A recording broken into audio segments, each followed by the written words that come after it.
Mbote baligo la biso kuki tukuta na rabino rendez-vous na biso il y a chaque semaine avec mon frère Kashisha parti de Allemagne bon message la rendez-vous na biso oyo to rabino thème à chaque fois tukuta naka zali rendez-vous à tous les mercredis mais comme tout de suite au Sabino bon moi pas construire la technique et ça attend tout et les cas jeudi mais en tout cas tout ça comme en tout cas tout ça là vraiment dans la régulière hein, comme Nengezanaka tout pesa bino message comme toi nous sakibino tout encore le oyo na mon frère Kashisha bon d'abord frère Kashisha bon tes frères Alimia bon tes bande ko balandi oyo besani ko ndabiso chaque semaine ndenge frère alobi toujours répétant vraiment mercredi eza prévu eza la bongo ce qui mercredi raté jeudi nzamba ça biso grâce toujours continuer to comme le je pense aux ali 40e émission donc 40e on vérifie maintenant voilà donc on va toujours continuer nango je pense que ça va biso bien quand on continue à ajouter batou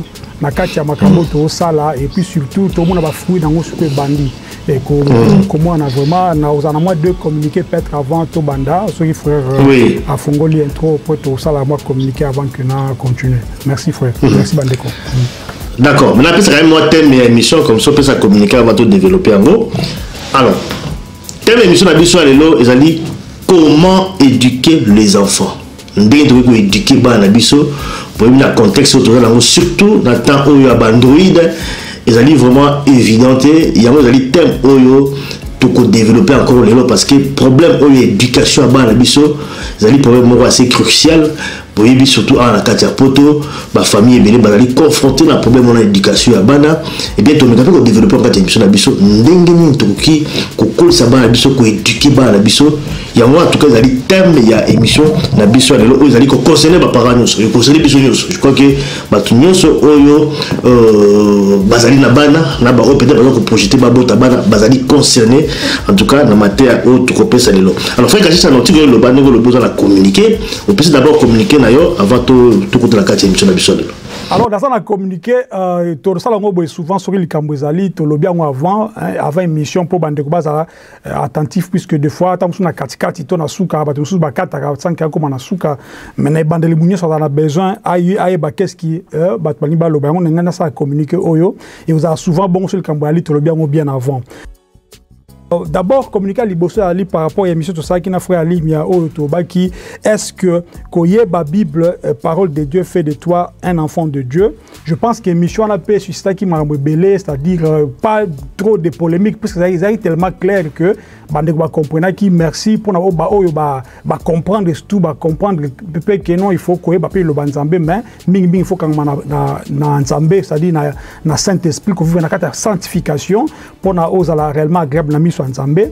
Alors à partir à nini ya émission wana il y a un frère, prénom frère Guy à partir à Toronto. Alors ce qui m'a touché c'est ça, pourquoi plus que normalement tu benga bengi pour na yemoko, tu bengi pour na moi na ye, tu bengi pour na moi na ye to mobile na ye et tout ça a besoin na ça ce qu'on appelle, tout ça a besoin ya bateau. Biso to yaka na musala oyo puisque nzambe mtatinda biso nzamba tie biso à cœur tout ça la projet moko munene par rapport ya likambo bato ba ko benga biso to ba ko komela biso nde to ko yebisa bango et tout ça a besoin na bato ceux qui besoin a besoin quand on a projet tout ça la beaucoup tout na projet ni na non vraiment kaka na téléphone nde to ba ko partager na bino boye ba eloni tout ça la pona musala nzambe et wana zaki première donc annonce deuxième annonce pe asuka ezali. En fait, biso, tout ça la chaîne na biso à part ne tous les gars pas frère Alimia, tout ça la chaîne na biso les avertis. Au fait, la chaîne les avertis, bah tu vas rappeler souvent donc depuis tout ça après na frère Alimia émission ou tout ça na frère Alimia les capé kuna en parallèle. Alors et ça dit que na mon ami Mikolo on dirait bah biso sur chaîne na biso les avertis et ça monétiser té au fait. Et ça monétiser té. Tout ça bongo tout ça off donc tout kanga monétisation c'est pas que non na lobby bande comme ça la monétisation c'est pas un problème na lui pour ngai et c'était comme ça. Mais na mon ami Mikolo on dirait YouTube alors ça makambu na ndenge na e c'est-à-dire bien que monétisation ils allaient na off au moins ce qui a beaucoup de vidéos spécifiques donc publicité Mais est-ce qu'on a officiellement que les alliés, je ne sais pas ce qui va donc code il y a YouTube et ça là que ce qui va monique peut-être chaîne peut-être que moi mingi il y a mon cas que Lucas publicité biso nakata les avertis monétisation et zalakate bato ba ko mona moni peuple moni publicité nakati ya émission moko quelconque nakati les avertis biso zaka pona donc plateforme ya message boye alors je vous demanderai so moni que par exemple au tali vidéo moko o to nakati les avertis ba publicité liboso to na simanango bon comme la biso peut-être vidéo nini comme ça YouTube a 5 biso par rapport ya yango aiba ko tala soki moya zali a stopper yango puisque biso to link ko sala monétisation te na kata chaîne na biso c'était là de donc les deux communiqués zaki nango pour na opesa bande de frères Ali. Voilà, je vois le message de l'équipe na ndenge ya kitoko makasi. Merci frère pour la communiquer Mibale. Alors tout quand quand même na émission d'habitude mais je crois que comme nous avant de développer je crois que tu peux déjà thème de te parler sur l'éducation à bana comment que éduquer bana na biso avant tout quand thème frère tout tika émission na boko nzambe ce qui fait que ça sur moi prière comme d'habitude avant tout développer na quatre émission na biso frère. Gloire à Dieu to kombo na komba Yeshua papa to spécial merci pour na ndingo batele biso depuis tongo ningi balamuka ki bamoni pourquoi le thème yo sala biso grâce to comité na tango o peut aller ko loba to aller ko pema Seigneur ya to komisio to pambolio to netelo na kati ya bomo na biso po yo zali nzambe pe mokele na biso to benga ko nkolo po yo ndi mokolo nzoto na biso yango to bonzeli nzoto ngo epa na yo ndenge to lobi na kati ya mukanda na o ke comme un sacrifice vivant to lingi nzambe na tango o to loba na kombo na yo to lingi yo accompagner biso mokonzi to loba na makanisi na biso te émission to ça le Seigneur yo kamba biso na esprit na afin que nyonso to koloba et pesa réellement un plus na kati ya bomo ya moko na biso Seigneur pe moko okolanda biso papa na tiki technique na tiki ba question na ba réponse na maboko na yo yo moko lobela biso par l'esprit afin que nyonso to kosala et pesa ndeo le kumu soki to zui résultat na suka nde to zanga te okumu ça papa comme d'habitude to pesi réellement nzela yo moko lobela biso na kombono Yeshua amen. Amen. Merci mon frère Kashisha pour la prière. Toujours quand pour le développement il y a émission na biso lelo thème na biso otokolobela lelo ezali sur l'éducation comment éduquer bana biso ndé to ko éduquer bana biso. Alors frère Kashisha avant peut-être de développer quand même tout situer bateau baza ko landa biso tant on parler sur l'éducation il y a bana tous allez comité wapi na poto na Congo ou bien vraiment dans le monde entier parce que je crois que le contexte ils ont dengue mogoté et puis la réalité socio-économique et ça peut dengue mogoté tout me rappelle d'abord déterminer tous à wapi na place éducation tous le éducation à bana comment éduquer les enfants. Très bonne question. En fait éducation universelle d'abord partout place mutazali puisque ndena lo baka muta ko landa biso lelo atazana na kasongolunda atazana na c'est pas na katakokombe asoka azolanda biso c'est que à se retrouver je vais dire na makamunyo nyoso to loba ça dire la possibilité n'est-ce pas ya ko kota na kati ya monde ya technologie ya on a le but que ils allaient presque pour le monde entier mais comme biso to na kati ya Europe to se baser pe mingi par rapport à Europe pour ils à la clair na niveau voilà donc ils à la clair na niveau là tout banda tant on parler sur comment éduquer bana. Si vous êtes ça moi constamment avant de tout contre la carte, tout peut s'abellement comment il faut faire pour la éduquer. Si vous êtes tout le frère Kashisha au salamois constant par rapport à l'éducation à bas na bisolelo, est-ce que ils allaient réussite, est-ce que ils allaient échec? Peut-être moi constant bouquet avant de développer, on a évité ceux qui au comprendre la question là. Est-ce qu'on réussit en tout cas actuellement à éduquer bas na biso? En général. En fait, en général, ils passent. Ceux qui en général qui positif. Peut-être que surtout le bango c'est exactement donc catastrophique tellement que par l'esprit de Dieu total tout le bas et puis tout ça va remède puisque je sais que c'est un terme aussi très capital pour na tango ya lelo pour na mikolo lelo pour na génération surtout et ceux qui te soit qui d'accord ça la terme qui par rapport il y a un terme tout ça qui semaine passée qui honore ton père et ta mère tu peux ça qui en pays il est pas frère ali mais puis pendant biso awa alors ils a qui koloba que to ba qui ceux qui te lobby en go peut-être te repasser aussi n'est-ce pas, il y a Koloba parents, je pense même dans cette émission, on a ça qui m'a mention, il y a Koloba Bongo, pourquoi? Puisque je savais que tu ne peux pas parler de honore ton père et ta mère sans pour autant parler de devoirs, n'est-ce pas, de leurs parents envers Bana Bango. Et ça dit que samedi passé, l'un de nos frères, dans le groupe IEP, il faut qu'il a partagé parole. Alors, à se passer plein de choses, témoigner de l'éducation aux parents. Et donc, il y a je vais dire, pour nos parents. Et puis, dès la bâti, vraiment, on participer à Bino, au moins, il y a une émission, tout ça, qui les désavertir, afin que peut-être que la question à faire à ligne, et que coûte la question à Bino, Boza Libanda, pour me camper, donc comprendre. Donc, bref, éducation, c'est ce qui dit que le Belangote. Donc, c'est-à-dire, éducation est vraiment catastrophique. Voilà. Voilà. Éducation est catastrophique, c'est pourquoi toujours le belaté, on a quand même tout me capé qu'on s'est situé, comme ça, Batouba, l'Andapena, Bisso, Madame Nakati, émission à Bisso, éducation à Bana, comment qu'on éduquer, Bana Nabisso, deux frères lobby, et qu'on a vraiment éducation, na partout, ça dit qu'il place nous sur la basali dans le monde entier, donc on a concerné na autres ça le bas. Alors frère Gachicha, éducation sur le lobby, bon, éducation quand même dans le niveau belé, tu vois d'abord l'éducation en Dagou, tu vois l'éducation à niveau donc il y a classe, hein, et puis l'éducation également il y a société.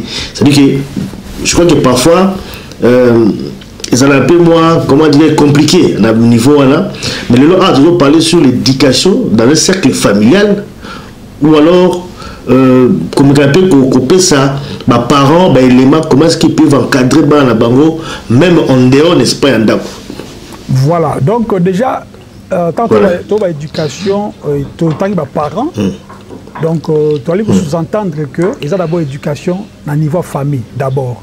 Puisque donc, le but de base, c'est la grande famille. Tant que tu as la famille, tu peux ça, tu continues, moi, donc point euro place moi qu'on appelle deuxième donc éducation et puis ça par exemple le PBL je pense que les amis d'abord tout dans l'éducation de base à partir de la famille dans la place moi na bandaka tantôt ba parents et puis et là ça bien ça que ba émission à boyer na boité mungi ça va faire ko sala na yango mais ça mingi muto ça s'appelle bana pour ça na bana té émission boyer ça moi puisque tu n'auras pas et ça le quoi dit au loi sango azobalisa ozomona azobalisa ye mo balati ça moi pas ça fait ça conseil donc c'est ça donc faut ce qui voilà c'est qui donc bon sous ce niveau il y a formation également hein, parce que bon la formation il y a zui avoir la pédale d'éléments aussi qui peut permettre parents besoin d'éléments il y a encadrer nécessairement pas il faut qu'au bout c'est vrai que quand on a les années plus dans l'expérience nandako mais aussi on doit appeler la formation également, il y a éducation à Bana, puis aussi apporter quelque chose aussi, 5 ans à la Bana. 1000 hommes, ou bien 1000 enfants, 1000 têtes. Ok. Bateau, calcul, comment éduquer, il y a ça, statistiques, tout ça, frère. Et si on a côté, puisque ils ont dit que chaque mois, à cause de l'éducation, selon chaleur, il ça déjà. Il y a important que maman na papa ba mwana bango déjà tant ça kokola ça mwana muke tout mwana muke na 2 ans 3 ans déjà mwana makasi exemple ozomona mais si comme bato ba pesa ka bana éducation ndenge ya classe soye moko za na mwana te akopesa na ndenge ya mathématiques c'est comme si un mathématicien ce qui a tangi classe na ndenge ya mathématiques autant na créé mais tant que comme un avion et comme un bibende, ça dit il faut qu'on ça et comme une formule. Ça dit que tout en classe théorie, na pratique donc différent. Il y en a oublié que non, aspect on a qu'il y a des gens qui sont professionnels, mais ça reste limité dans le sens que puisque d'abord l'éducation à moi selon moi na aux années plus ça les promotions. Voilà. Voilà. Frère, bon, tout contre dans le cadre d'éducation, dans le milieu familial, parce que tu poses déjà la question, comment éduquer Bana? Parce que concernant le lobby, ils ont échec.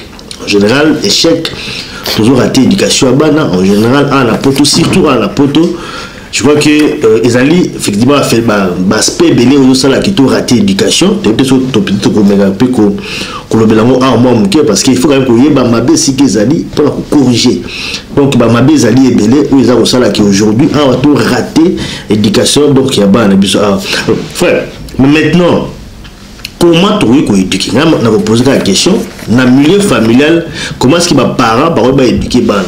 Voilà donc déjà émission est une émission évangélique. Donc, c'est-à-dire que tu as obligé de la Bible, de Tanga, et puis tu as une expérience vécue, tu monaka, tu yokaka, tu zwaka, tu monaka tout ça, et que ça c'est la fusion de ça que la souka tout ça fait que remède.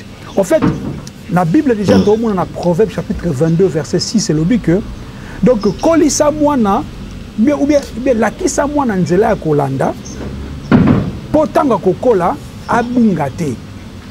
C'est-à-dire, déjà, il y a un proverbe à tout le monde qui est mingi, ce qui moutou.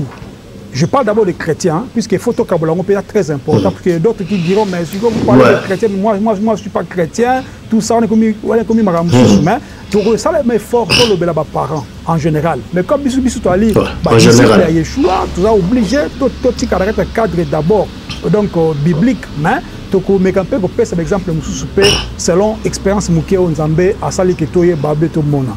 En fait Proverbe chapitre 22 et je l'accepte que non ceux qui ont vu moi par exemple à botami lelo déjà ceux qui ont confié moi na maboko nzambé c'est-à-dire sengi na nzambé d'éducation c'est-à-dire moi na o à botami tout le monde a ndako boko ça fait na bana misato chaque mois a un caractère naé chaque mois a na ndenge naé siko tangu yo boti mona par exemple on dit moi on a déjà avant kutu a koma mutu puisque déjà na kata libumu na ba âge na ba mois moko boito ba semaine je vais dire ba mois na kata libumu ba na ba koma na moi tendance ya koyoka makambo za libanda mais un peu na ba bourdonnement siko elinko banini que yo maman par exemple ceux qui oza na moi na kata libumu déjà tu es capable n'est-ce pas ya ko confier moi na kata na maboko nzambe pourquoi puisque moi tu donc avec ta foi que tu as tu sauras que non moi on a confiance dans maboko nzambe tant botami tu pries pour elle ou bien pour lui aussi enfin pour lui l'enfant et puis on continue à éduquer d'abord dans nzela nzambe tant à comme âge il y a pour comprendre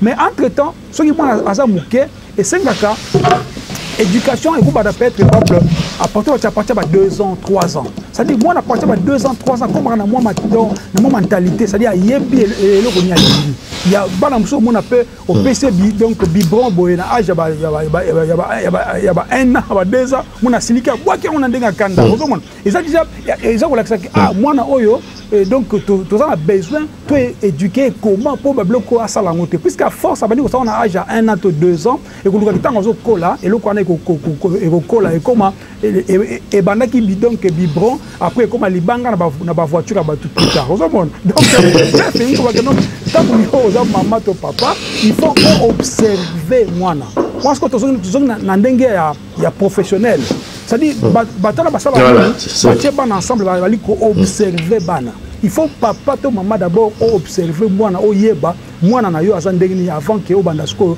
ko pesa éducation et puis le plus important ali que tant sur éducation awa na anglais éducation eza kaka co-élevé mais éducation ça plus peut quoi apprendre moi donc apprendre mutu makambo et donc education quoi apprendre mutu makambo ça dit bana bazana ba âge moko boye avant 1 an moi il faut quoi apprendre cerveau na eyeba makambo par exemple tout le monde a au cause peut-être aussi ba figure tu on a moi na ameka ko rassembler pourquoi puisque ils ont collé ce cerveau moi en sachant que comme cerveau ils ali muscle il y a même te ko recevoir makambo ko pesa moi na plus tard aux hommes donc ça dit moi na tant ça déjà muké après avoir ko bonzele panzambe après avoir ko donc ko observer et bon jusqu'au pesa moi na n'est-ce pas ba exercice ya ba aptitude pour oyeba donc au monde ndé moi ali ko évoluer et puis tant que so na moi na ta moi na muké tu parles avec lui comme aux bana mutu c'est pas que le langage il y a bébé non so ça li beaucoup moi na ko retarder ça dit tu vois que awasko toi ba brèche belé hein je sais pas dans la parole peut-être en question avant que nous continuions Ouais. Bon, en fait, on a vraiment lancé le plan technique, hein, nous avons présenté, parce qu'on lui a joué, tout ça, le rassemblage, déjà, tout ça dans le contexte, il y a déjà, moi, niveau un peu moins favorable, c'est-à-dire que, bon, il n'y a pas tout ça, mais au niveau peut-être d'Afrique, déjà, dans l'exemple au P6, c'est un peu déjà compliqué.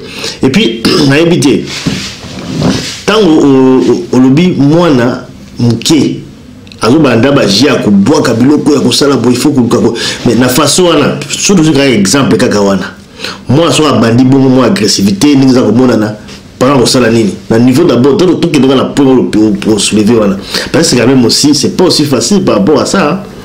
Bon en fait moi na so monique moi na agressif na âge moko avant 5 ans oui. Donc ça dit 2 ans 1 an coûte bazali coûte moi c'est qui a bouger wana il faut que bon moi il faut que bon la prendre moi plus que wana c'est normal que en fait nandenge ya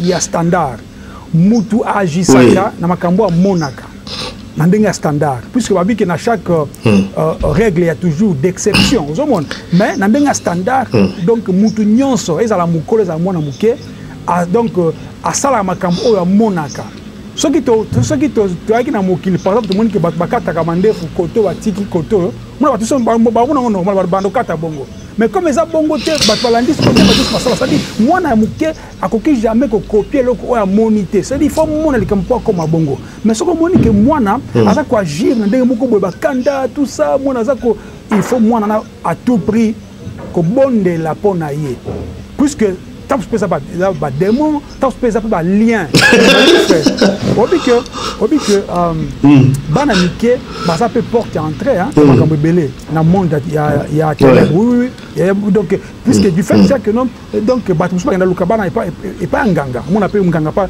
pesi mwana moko bope mwana ngo botami ça très compliqué mwana ngo pe tant musupe qui simbi tant musupe mwana pe qui zengi tant musupe asa mayele mais ça c'est très mobulu normalement tout mwana ngo na ko ka ba biloko mo ba ko muta botami mukwa moko ba ke supole ce qui wa tu vois tout on que ils ba porte entrée mais tout parce qu'on a cadre il y a normal mwana botami la famille bon puisque eloko ba liboso par exemple là on la quelques secondes on voit que on a passé exemple que non par exemple bah jouer à Sakana nango tout ça et les environnements tout bazar paisible tout ça bien non frère attends en Afrique wana yo quand si donc on a français puzzle non puzzle ouais ça ka papier pour dessiner bokati katango bokati katango ça dit bato baso kanga soko za na possibilité osomba puzzle ya magasin te mo suka dessin monika okati katango na ndenge moke mwana ko rassembler ngo sali dessin moi je pense que partout place de Mutazali après ko school ka meka ko développer ta mona ko faire développer mwana na kangi parenthèse wana donc ça dit que dans ndako bake ce qui mwana aza trop méchant bana musomona muna aza ko sakana na baninga aza ko beta baninga puisque alinga zoloka muninga eza ba biloko mo normalité et cause ba lien et cause ça peut être azu papa azu maman mais eza biloko mo normalité faut mutia na bandeli tango observer ngo et bongo bonde la pona mwana pona ba chrétien pona ba non chrétien c'est que je n'encourage pas que aux non chrétiens dans 5 ans de cause na biso so sambela kate oza lokola mutu kasan donc GPS au fait donc kende tu au moins appel essence Cécile Nanzela donc ça là est fort so ko ebiye so te tango yango ndeko na ngai mais toujours ba ko na cadre que so que mutu par exemple la minute aux na bana mais au sambela kate au di mabanzambe te na boliko biso to yango pona bana to ebiso que observe mwana yo so monike mwana wa komi bongo comme même pas ba médecin na noté zo mwana on observer na mwana yo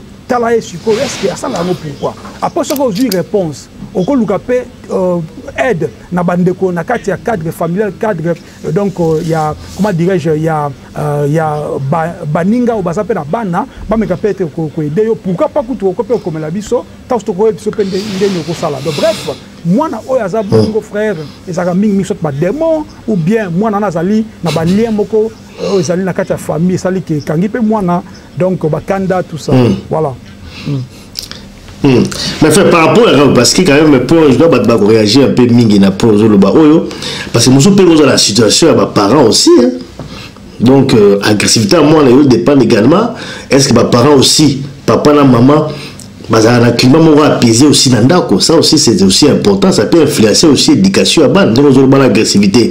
So par exemple moi là papa bundara maman là bundara mingi dans d'accord. Quel est des histoires comme ça peut aussi créer une situation moko il y a violence c'est pas à moi là aussi. Je crois que na cas de zone oyo ça dépend aussi des parents bazali ko vivre environnement la cata il y a d'accord mais pas m'aider à plus d'hyperactivité donc on parle plus d'hyperactivité mais pourquoi puisque on est africain tu vas toujours autant la démon parce que tu vois mais quand on va expliquer d'abord nous on voit toujours ce qui monde dans bongo attention qui donc mais pas m'aider là qui est beaucoup plus souvent très hyperactif de tout le bar ça dit que pourquoi puisque on toujours expliquer à démon bon au moni ba mindele baza makasi na ko manier ba mo ba tiaka mo nyo sur la place nango biso Congolais par exemple, sont mutabi que les Kambana ont fondé Ango. Et pour pas Mundele qu'on fondé d'elle Kambuta bien. Aux hommes, il ne peut pas Congolais qu'on fondé comme il Kambuya le Kuta. Aux hommes. Donc bref, c'est ça que Bindeni ba maniaka ba mona bango. Au moni, son a lobby qui a lien. Lien est ça ADN. Et ça lien. Et ça peut lien. Et ça ADN. So on a bien ça ba démon. Démon ça ni. Ça ba esprit automone à rater.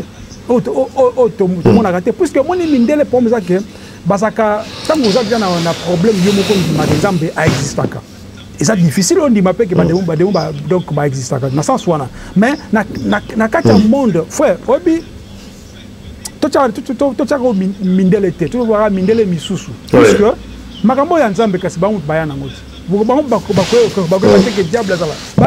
Mais ça la scolarité semblant. Puisque attends na kati ya ba école, ya ba élite, na ba université ya ba élite.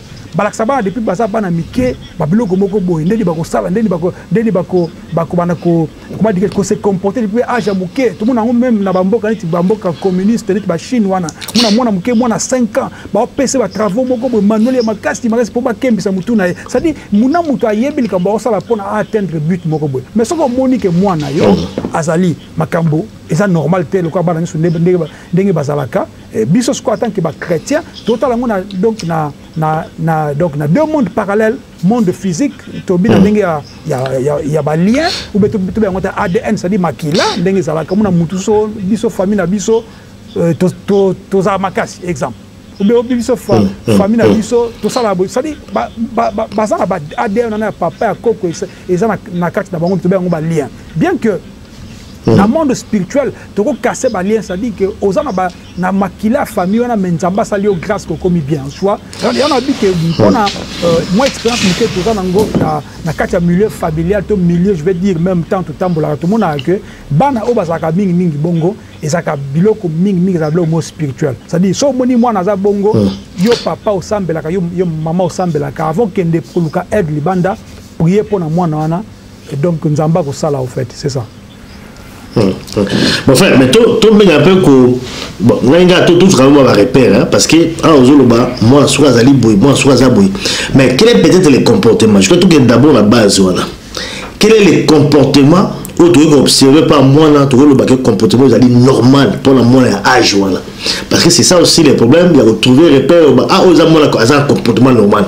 Dès tout ça, est-ce que monsieur frère yo lobby ceux qui moi nazali ko bouger mingi sur azab de cause abalien parce que quel est peut-être les comportements on va parler bazo mona biso autre le balelo ceux qui moi nazali comportement c'est un comportement normal, il n'y a rien à faire. C'est quel genre de comportement? Bon en fait au moni d'abord au bail moi pour moi au bail que bana msu peut être baza ko ça la bongo baza ba donc hyper actif puisque la famille on a qui a foyer donc papa maman ba soit na mingi tout ça et pour on est déjà point puisque mon émission moni que to tika bien na bana mais c'est émission ba parents normalement oui c'est important parents mais to tika pour na bana puisque ils ont yango nous ça soubassement puisque parents parents c'est ça moi en fait parents faut ça na moi donc yango toujours on peut ça mingi pour na to ba na bana donc je disais que donc ce qui moi naza okola na kati ba environnement moko ozali sainteté ozali santé environnement moko ozali bakambu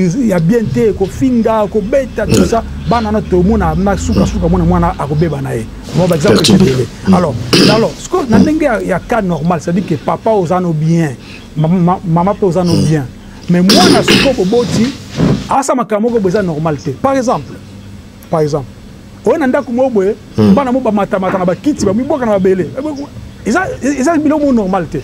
Ce que biso ko to mona on est normal puisque to mona ka mingi. Mais ça normal tena âge pas âge moko ba 3 ans mona ko sakana. Mais ce ko sakana o ezaka ke mona komi ko sakana komi boaka na se ko sa bona bo et comme eloko moko anormal en fait. C'est ça que je suis en train de dire puisque chaque fois frère au moni na kat na biso to na signalement moko bo to na nditi moi tout ben donc moi signalement donc tout ben ngata bon. Ce qui est eloko za normalité to mona eloko za normalité. C'est difficile na yebisa que non moi na zaka boye wana to koyi na kati ya piège ya bato batanga professionnel hein ça dit bazana ba liste na ba sala ka liste bona non ça dit parents nyonso yana ba na bandeli il faut bien donc observer bana comment est-ce que bana baliko oui mais observer la nini c'est ça aussi les questions dans le bangwana observer moi pour remarquer quoi et pas moi imaginez ce que moi a bougé rapide minute ça sera rapide minute il y a aussi bana mso ba bongo. Est-ce qu'on peut dire que moi, ça aussi, ça pose aussi des questions. Un peu moins timide, tout ça. Est-ce que ça, on peut quand même dire aussi que cet enfant a ce coup la malam? C'est un peu difficile aussi, frère. Bon, frère,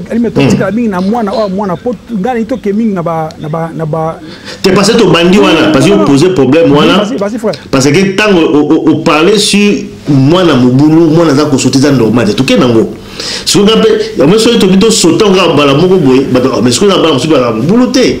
Et puis, parce que moi, je suis boulouté. Est-ce que tout le monde est malade? Bon, ça, c'est pas. Toujours avancer rapidement.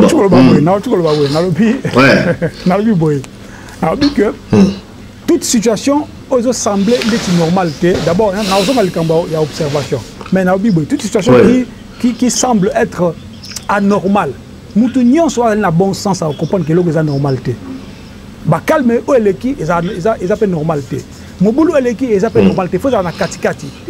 C'est comme la voiture, frère. Yo pousse la voiture, batia, tina souka, comment 280. Est-ce que yo so pousse en tina souka wana? Au pousse en hauteur. Pourquoi? Puisque ils ont la place mon batia, babi que non, ah et soukia.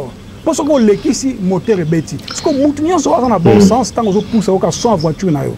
Dans le sens que tant qu'on a moana, observation d'année. C'est-à-dire, aux gens comme c'est moi, c'est-à-dire, aux gens qui ont la moi n'endé moi na azali. C'est-à-dire, exemple, va na kata salon, moi na va na sewana azago sakana par exemple. Yo la moi c'est ça l'observation. Otala moi na po yeba moi na no azande nini. Po yeba moi na yo makamuni ya osala. Oyeba moi na yo est-ce que azako s'intéresser na nini. C'est-à-dire, il faut qu'on yeba moi na yo. On peut connaître son enfant que lorsqu'on l'observe, frère. C'est-à-dire, c'est comme si oza kotala oza kokengela ye ozomona okengela ovandi na boyo otala ozomona mwana osakana ye akoti boya papa donne-moi ça yo toi oza observer pourquoi parce que mwana wana aza mwana muke akobima na kata ndako no titanga bota mande photo akomi mwana mwasi ya mukolo wana suka abimi na ndako nao mais na dobisco yonde eza responsabilité na oyeba mwana ndenge za kwa agir po soka za kwa agir na ndenge moko trop brutal dans la vie il y a toujours les justes milieux à la frère ozomona obi que soki mwana za trop calme mingi c'est pas aussi normal. Il faut ce qu'on connaisse. Mais pourquoi moi, on trop calme? On peut approcher. Na ajamuke, attajamuke ko luka osakana yo eba. Est-ce que moi c'est quoi? Tu vois, est-ce qu'il y a problème à santé? Est-ce qu'il y a problème il y a mental? Tu vois, il faut qu'on ait mon frère. Et c'est très important. Parce que tant que tu bota bana frère, et ça dit bana batinda absolument to bota bon puisque déjà baya ka décime. Nous sommes to bota bana. Donc avant il y a comme parent déjà, aux ndangai et bongi oyeba que être parent c'est un travail à temps plein. Temps plein. Ce que c'est que vous avez besoin de temps pour y aller moi na hauteur. Voilà ce que vous avez avant que tu bona abana koloba, faut y aller observer. Tant que abana koloba sous c'est comme sous étape mosus en fait. N'habite ce qui dans zo raconter bani na yo ba ouais, mais to évoluer parce que je crois que tu quand même mis place en minute des autres mais c'était quand même important qu'on développer mais tout à l'heure le baki avant tout quand même bana ba 2 ans le baki il faut que bonde la bana na ka yelo mwana na éviter parce que poussa na musikate que moi sur azali soki ko boy ko ya sur azali soki il faut que bonde là na éviter. Bon, en fait, moi, je suis agressif, avant 5 ans, donc ça dit 2 ans, 1 an, moi, c'est lui qui a bougé. Il faut que moi, Il faut que bon la prendre moi puisque wana c'est normal puisque en fait c'est pas ça ce que je disais. Ah bon ok d'accord il y a une prière. C'est pas bon là. Il faut que bon la c'est-à-dire prier donc à l'enfant puisque dans la cadre de l'éducation, il faut prier sur l'enfant. C'est ça aussi. Voilà, tu veux les frères. Moi, là, 2 ans, moi, je suis parce que vous avez pas observation. Parce que tu as une éducation, comment éduquer bal. Il faut quand même que l'environnement est en train mais fait toujours un pédagogie en général. Alors, moi, là, je 2 ans, et puis tu as commis Koloba. Qu'est-ce qu'il y a à faire pour que moi, là, parce qu'en dehors peut-être la prière, parce que bon, prière, bon, moi, là, on comprend les prières, mais on a déjà conseillé à ma wanzambe pour que moi, là, se conduire dans un monde normal. Mais pour moi, là, il y a quelle est peut-être méthode de ça là, tant à bani koloba, pour orienter moi à quoi on est là. Voilà. En fait, moi, je suis comme koloba, moi, comme communiquer, et comme il attend un dialogue. Tout ça, on a en général Afrique, Europe et partout place Moutazali. Ce qui moi, comme un âge à Koloba, il y a un non, moi, comme un âge à Koyoka. C'est-à-dire, Makamboko Bisaye ne touche pas ça, qu'on ça la beauté. Et puis, peut-être moi, c'est pourquoi tu verras même dans ma famille très organisée. Moi, j'ai âge à 5 ans. Mais si tu as 5 ans, moi, à 5 ans, on dit à l'équipe à 5 ans. Pourquoi? Parce que quand Koloba, les parents vont prendre soin. Il y a un langage. Puisque le langage, il y a un compréhension de Kolaka. Na bandeli. Ce qui est bien, c'est que, puisque le chose qu'il est en train de dire dans la Bible, c'est de l'abondance du cœur que la bouche parle. Mais si on a une science, au lieu de pourquoi? Puisque avant que mon cœur soit réfléchi. Donc, moi, je suis bien. Ils ont la lingala, ils ont la kiswahili, ils ont la sepaki Congo, ils ont la français. Ce moment là, ce que les parents peuvent corriger, moi n'a pas le bac bien, moi n'a pas continuer. Tout le monde a un bisogno tanto là, peut-être aux autres ben peut-être ndeke yo, le ben oiseau, wawa. Aux autres, ce qu'il faut parents si quoi aux yoka, moi n'a bien corriger moi. Pourquoi? C'est là, et ça, qu'on a besoin de bandeli, on a formé moi intellectuellement, mais entre-temps, comme je dis par rapport à la prière, il faut la parenthèse. Tout ça, l'erreur, c'est la religion. Puisque religion, tout le monde dit que la mission est balébélée, n'a fait l'immédiat. Donc, religion, c'est l'émanation et abatou. Batou, c'est la religion. Oh, biso, tu as kimbangiste, je ne sais pas, musulman, donc chrétien, donc christianisme et tout ça. Mais ce qu'on fait, c'est que l'Alexandre Bana, Nzela ya Yesu, ya Nzambe. C'est-à-dire, moi, na ayebi que oui, koko c'est ça mabe, koiba c'est mabe, c'est-à-dire, moi, na age mukita bi que non, ce qui est le maman lobby, comme fona yoka, pour yo na katia. La connaissance en tant que parent, tu sais que ce que tu es en train de dire, c'est dans la Bible. Mais tu n'as pas besoin de répéter, moi, à Mouké à 304 ans, non, la Bible dit. Non, non, c'est-à-dire, yo, papa, ton maman, aux la connaissance, voilà, mais aux autres transmettre, pas moi. C'est ainsi qu'au monde, même dans Deutéronome chapitre 11, verset 19, la Bible dit que vous les enseignerez, donc, la loi, et Deutéronome que vous les enseignerez à vos enfants. Et vous leur en parlerez quand tu seras dans ta maison, quand tu iras en voyage, quand tu te coucheras et quand tu te lèveras. Deutéronome chapitre 11, verset 19. Israël, c'est-à-dire, Makambo nous ambaza koeb sa bango, bango ce qu'on a kata ndaku, bali koeb sa bana. Et on a même nakata ba juif, to ba arabe, ça nani limoko éducation moko familiale. Pourquoi? Puisque ils causent avec leurs enfants. Aux hommes, c'est-à-dire ce qu'on a comme Koloba. Moi, ce que je pense, c'est ça que il faut moutou azwa temps ayoka mwana alobana mwana a corriger mwana mwana pas lobby yé pas yoki. Ça dit tant que ce soit na mwana aza muke komiti atekende tiki oloba langue na e luka ke makambo mwana zo loba yo corriger kai na langue na biso normal. Je pense que n'habite ceux qui questionnent qui na genre on a foi na. Bon, c'est un peu dans sens là. Donc voilà, ça dit que moi là, il faut corriger la maloba, pas à prononcer un peu bien ce que vous voulez dire, la prononciation, très important, très important, très important. La langue bien sûr que oui, langue puisque tu as langue ni pour tout ça partout éparpillé dans le monde. La langue ni son frère. Mais parce que frère, bon, parce que toujours dans l'environnement familial, bon, surtout comme il y a un étoile à poto, parce que faut quand même tout le blé, même la poto.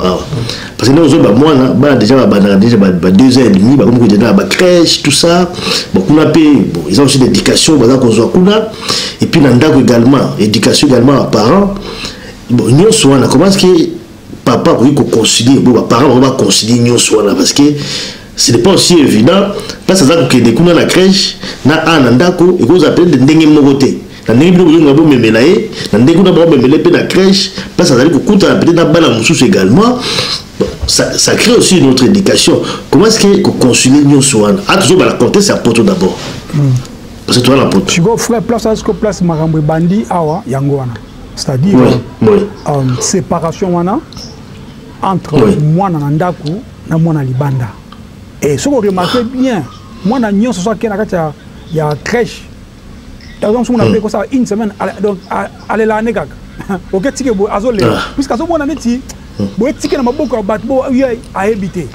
Donc du coup, ce que moi na a comme na milieu wana, makamba ko ebisaye pour se sentir à l'aise. Attention à ça bon amuke, il faut faire attention frère, ban amike, il capte makamba, ba capte makamba facilement. C'est-à-dire que moi, au bout d'une semaine ou bien au bout de 3 ou 4 jours, ça dépend de 2 semaines à la alors, moi, ça dépend de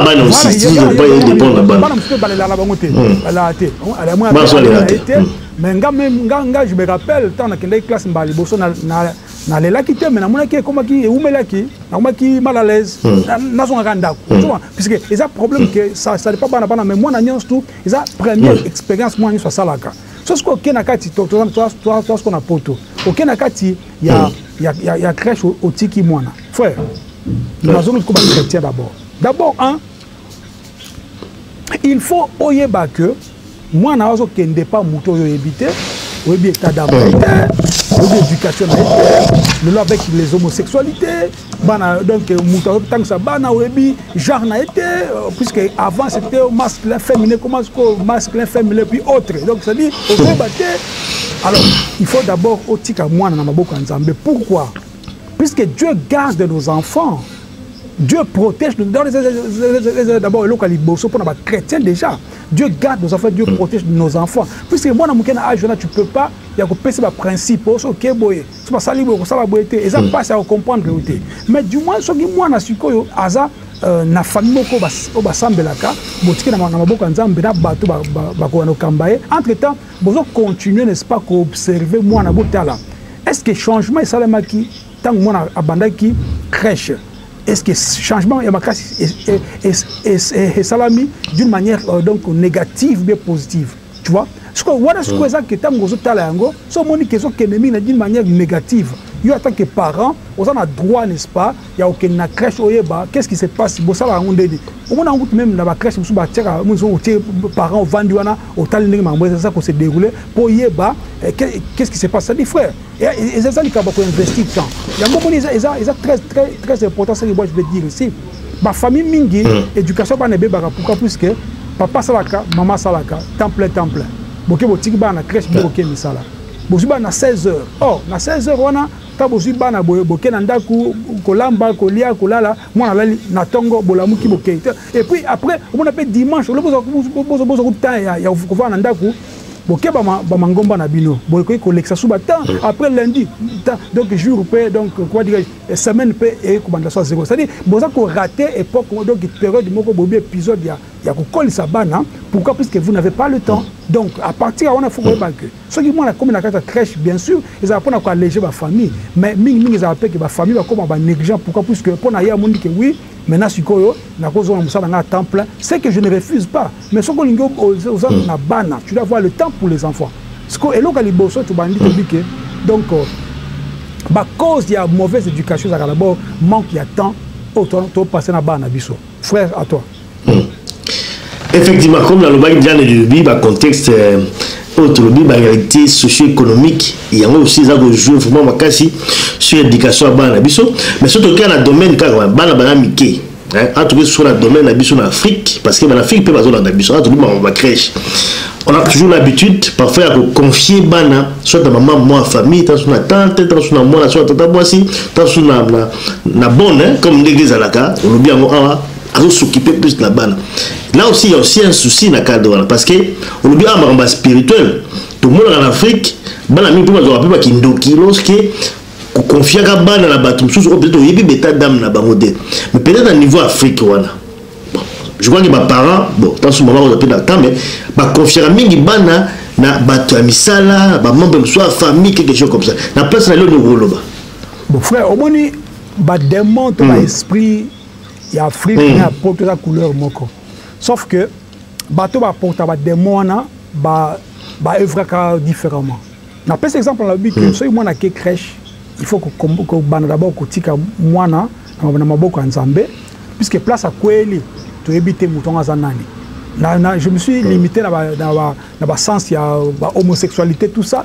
Mais c'est la même chose aussi, il y a la magie, il y a la science occulte. C'est la même chose avec Kindoki. Mais sauf que la forme, sauf que le n'est pas bonne. Il faut être bon, il faut être d'âme, il faut qu'on s'en pour moi. Ça dit frère, et là, c'est important que nous, on a. Babota bana te po batu suba kol c'est le ban en fait. Osomo, il y a mon mindele mingi, mindele mingi, j'ai souligné mindele mingi, balinga ko bota avant te po ni linga sa carrière pas botissima.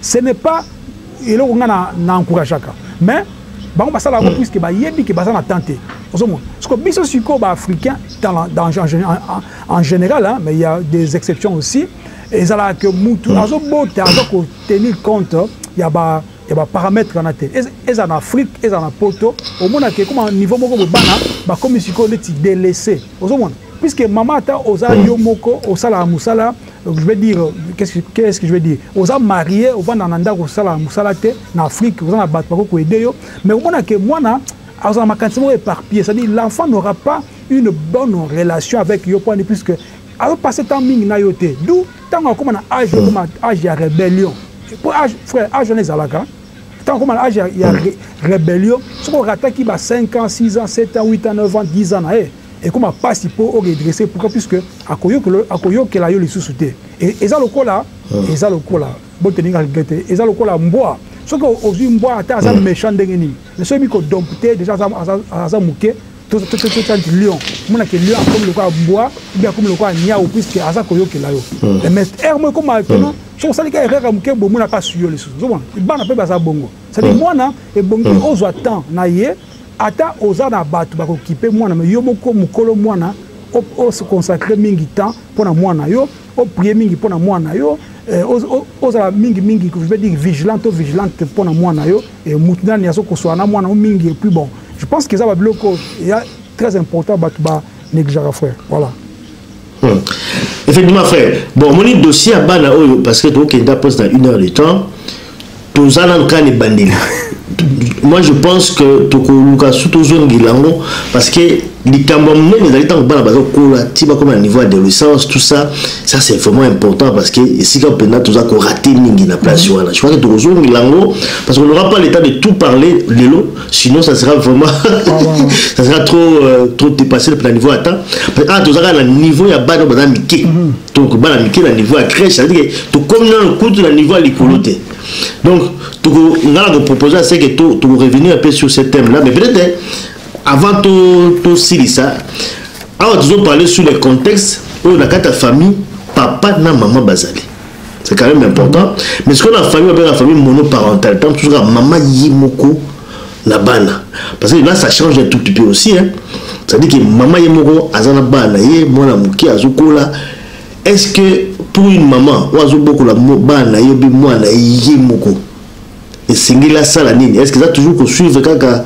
ndenge makambo zolo ba o alors il y a aussi quelque chose de particulier parce que bana o bazo ko leska papa na maman bazali na bana bazo ko le pas maman yemoko be papa yemoko ezala ndenge mokote différence c'est ça différence ça mon frère tant on le vit bon ça s'appelle mon frère Moleka mbala moko parce qu'il a fait ça je pense aussi à l'écart du Panayo à ça qui peut émission voilà défense ça mon frère ça mon nene défense ça mon nene dans le lobby thème oyo et ça thème moko tellement vaste OK puisque vaste et ça ba point mingi il faut te toucher oyo ça la ke et ko aider bandeko mingi en fait par la grâce de Dieu tous la bana opé ba si ba comme na âge ba poussani muki ba na niveau ya ba université donc ça dit ponanga et ça déjà des types ponanga ça quoi des entre guillemets donc référence bien sûr bien que nous pas dans mon côté mais ce qui vraiment pour ça ça la ni terme oyo puisqu'il y a un jeune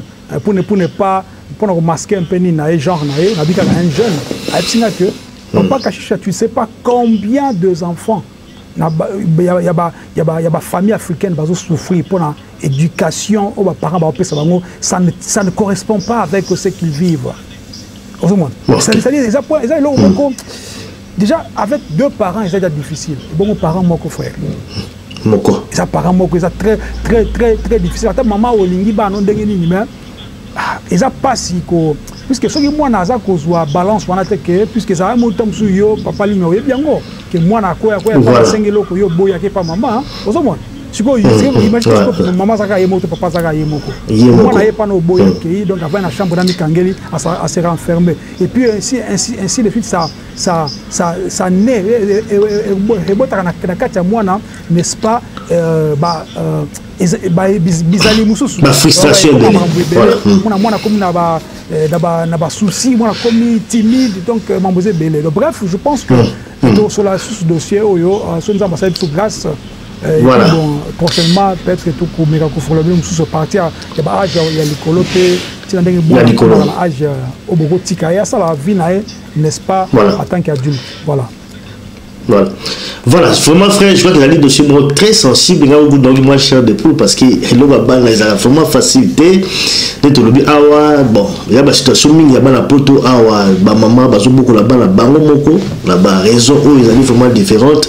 Je crois que toko jongela sujet oyo pour parler encore une fois na balo bazali kokola na ba difficulté non sur ba parents baza ko mona ngo et là ni ba parents ba sala pour que ba pesa éducation à malamu et ce qui n'est pas facile dans le contexte socio-économique dans le lobby awa dans le niveau de pauvreté également parce que moi na poto tout cas d'être que nous vivre bien je crois que la pauvreté pèse dans ma case dans la communauté c'est très important la pauvreté aussi est liée à la base donc il y a éducation et chaque éducation à la biso pour développer mon frère d'ailleurs on comprend le nom dans le lobby mais on va développer ça dans l'émission des alikoya bien sûr frère donc j'ai bien suivi Ibenayo tant que tu continuer réellement place tout qui pour nous retard solution merci.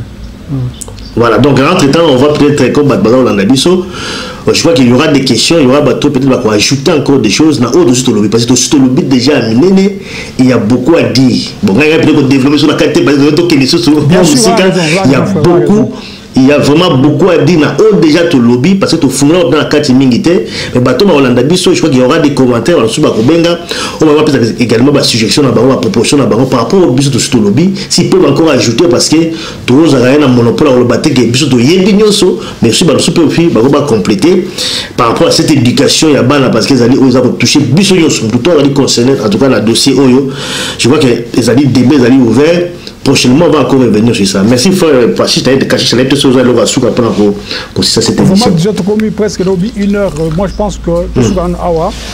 Biso tu as dit hein ceux qui ba question monsieur Zali to boki ma campus to lobby pour comprendre bien que comme d'habitude pour participer comme la biso benga biso to zangate pour répondre bien et puis prochainement tant pour continuer les solos pour comprendre pourquoi est-ce que tu toi aborder les camboyo. Et je pense que Bandeko Baza déjà averti pourquoi tu vas aborder ce sujet. Mais entre-temps, on peut ces jeunes dans l'abisso, les frères à lobby. S'il y a des questions, tu as l'abisso à l'avance et puis ceux qui vont comme super aller Baza pour mon an bisso peut être lobby na noté pour peut toujours que ça bisso que partager na bisso pourquoi pas même pour tu continuer sur un message même audio par rapport à Mambo Boyoki tu peux balancer pourquoi pas voilà. Merci en tout cas frère Gachicha, merci na bateau Bolandi biso. Merci vraiment la fidélité Nabino, je crois que nous allons pour Nabino. Tout coucou dans la prochaine mois dans la prochaine numéro 2.